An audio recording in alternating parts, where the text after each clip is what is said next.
हनुमान जी की कृपा से हम सभी लोग चमत्कारी बालाजी मंदिर में सुंदरकांड महोत्सव का आनंद ले रहे थे। जिसके जीवन में सुंदर ही सुंदर हो उसको सुंदरकांड कहते हैं। रामचरितमानस में कांड का शब्द कहा है।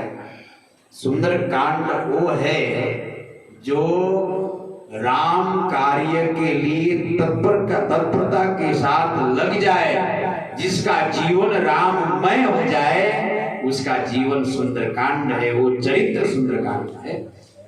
और हनुमान जी महाराज जी ने अपना पूर्ण जीवन राम जी की सेवा में समर्पित किया। सुमिरि पवन सुत पावन नामो अपने बस कर राखे। जो राम जी को अपने बस में रख लिए, ऐसे हनुमान जी महाराज और ऐसे हनुमान जी जिनको राम जी को भी बस में कर लेते हैं, उन्हें भी ऐसे श्री मोहनदास जैसे तपस्वी संत अपने भजन के प्रताप से उनको भी अपने बस में कर लेते हैं और सालासर धाम बन जाता है। ये हनुमान जी की कृपा है। हमारे ताराचंद्र जी सांकला जी वास्तव में सनातन धर्म के लिए इन्होंने अपना दल ही बना लिया, सनातन दल।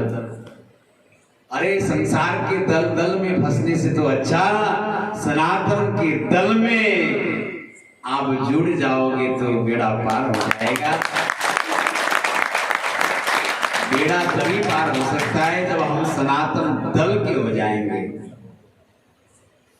नहीं तो भवसागर है, संसार है, न जाने कितने दल हैं, पर वो दल में ले जाने वाला है। पर जो सनातन दल में जाएगा वो राम जी के पल के लिए वो राम जी का हो जाएगा, हनुमान जी महाराज जी का हो जाएगा।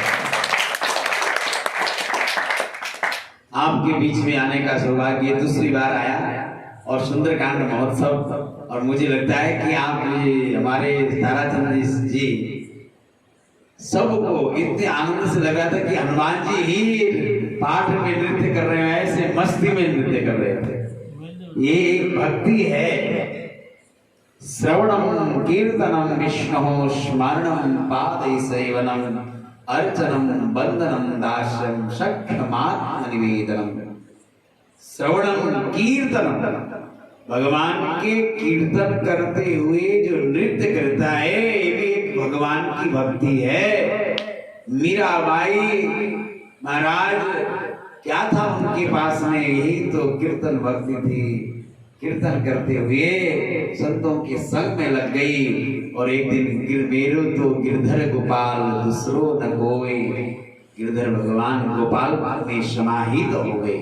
ये कीर्तन की महिमा है। और कलियुग केवल नाम आधारा, सुमिर सुमिर नर उतर ही पारा। मेरे प्यारे, कलियुग से पार होने के लिए केवल हरिनाम रूपी सहारा है। और जो हरि कीर्तन में हरिनाम में डूब जाएगा उसका बेड़ा अपने आप पार हो जाएगा, वो सागर से अपने आप पार लग जाएगा। ये नाम की महिमा है। आप सभी यहाँ पर उपस्थित सुंदरकांड पाठ के जो रसिक हैं, सत्संग प्रेमी, राष्ट्र प्रेमी, धर्म प्रेमी, गौ प्रेमी, वैदिक सनातन धर्म प्रेमी भाई बंधु, आप सभी लोग, हमारी मातृशक्ति भी बैठी हुई हैं, माताएं भी बहुत प्रेम से पाठ सुन रही हैं, गा रही हैं, आनंद ले रही हैं। देखो मेरे प्यारे, इस जीवन में जितना आनंद ले सको ले लो। आनंद कोई बाजार में बिकने वाला वस्तु नहीं है। आनंद तो हमारे आपके बीच में बिखरे हुए हैं, हमारे हृदय में बसा हुआ है। जितना चाह सको आप ले सको सो ले लो, फिर मिलने वाला नहीं, कोई देने वाला नहीं है आनंद। ये तो आपने आप में लेना चाहिए, जो सीख ले। और जो सत्संग प्रेमी होगा वही आनंद ले सकता है, जो भगवत प्रेमी होगा वो प्रेमी होगा। तो आपके बीच में आज आने का सौभाग्य मुझे प्राप्त हुआ। आप सभी को मालूम है कि 20 सितंबर से 28 सितंबर तक शेखावाटी सीकर के रामला मैदान में ऐतिहासिक वैदिक गोमय प्रतिवेदी वैदिक कार्यक्रम हो रहा है, यज्ञ हो रहा है, श्री लक्ष्मी गोपुष्टि महायज्ञ, जिसकी तैयारियां खूब भक्तों में एक उमंग है।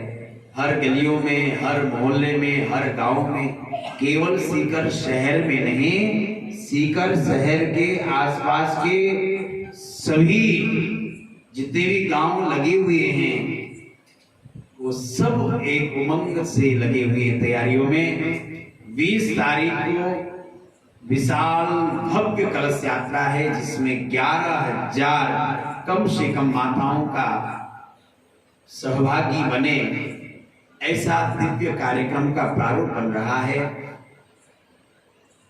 जिसमें 5100 कलश रहेंगे और बाकी माताएं उनके आगे व्यवस्थाओं में और शोभा में नृत्य करते हुए, गीत गाते हुए साथ में चलेंगी। बहनें, माताएं, बुजुर्ग, भाई सभी सनातनी उसमें रहेंगे।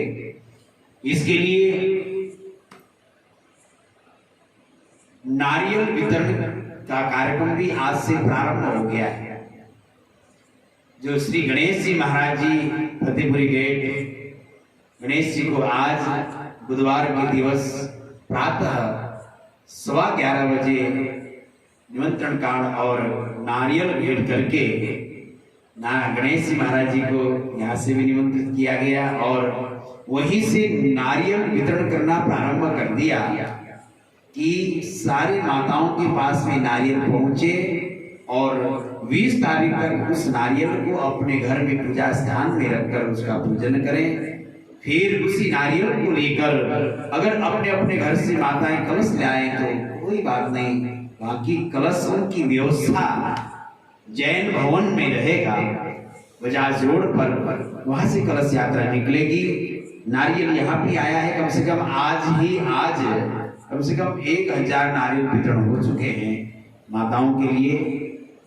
अलग अलग गलियों में, अलग अलग मोहल्लों में सारी माताएं लग रहे हैं और इस यज्ञ में अपना कैसे सहयोग रहे, हर व्यक्ति का, हर सनातनियों का कैसे सहयोग रहे, इसके लिए आयोजक समिति ने एक पावन समर्पण निधि का कूपन बनाया है, जो इस निमंत्रण पत्र के साथ साथ सभी के द्वार पर वो पत्र कूपन भी जाए, पावन समर्पण निधि, जिसमें जो कण से मण तक जो छोटे से छोटे एक मजदूर वर्ग और बड़े से बड़े व्यापारी धनाढ्य लक्ष्मीपति भी उसमें सहयोगी बने और उस यज्ञ में सबका आहूत लगे, इसके लिए बहुत सुंदर व्यवस्था किया है,